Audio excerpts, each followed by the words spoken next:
Welcome back to another Tera Plays Tera video. Today's video we are going to go over Tera Menma's 2.0.4 PvP adjustments.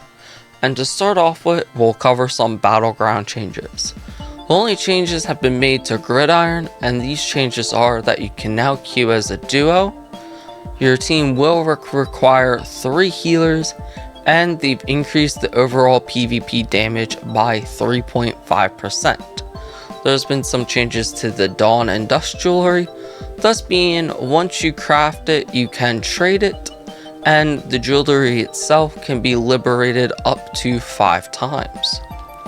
Now, let's get into some overall class changes.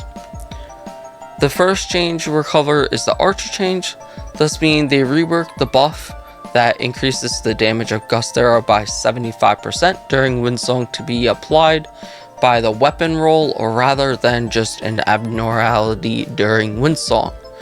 This buff is still applied during Windsong, but you'll have to have an Annihilation, Kaya's, or Blood Shard bow equipped to get it. For Sorcerers, they reworked the buff that increases the damage of Implosion by 75% during mana boost, and it will be applied again as a weapon roll rather than just a random thing that happens in mana boost 2 with the Mystique advancement. This buff is still applied during mana boost just like the Archer, but it'll be on your Dark Light, Kaya's Wisdom, or Blood Shard disc. For Valkyrie, they've reworked the buff that increases the damage of the following skills during Ragnarok to be applied with a weapon roll rather than just, Ragnarok itself. And as Glaive Strike is increased by 25, Ground Bash is increased by 25, Gunger's Bite is getting a 5% increase, and Twilight's Waltz is getting a 20% increase. Again, this buff is applied during Ragnarok as long as you have the Annihilation, Kaya's Fury, or a Blood Shard Ruin Glaive equipped.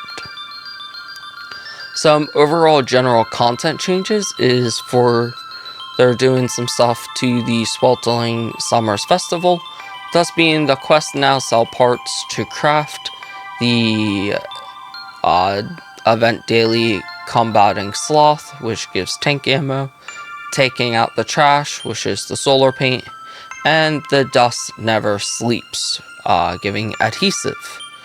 The Sand Pile gatherable now costs 100 production points to gather. Let's go over some bug fixes now.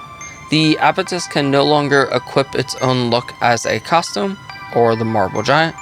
Abatis can now properly equip Firewater and Grass Giant costumes.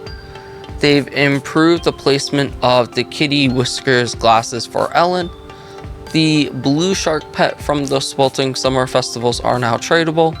They fixed an issue where the gates blocking off the Imperator and Shadow and Sanctuary Hard would not despawn correctly after wiping. Ninja's weapon is no longer invisible when wearing PvP equalized battleground gear. And the following weapon costumes now display Blood Shard enhancement properly.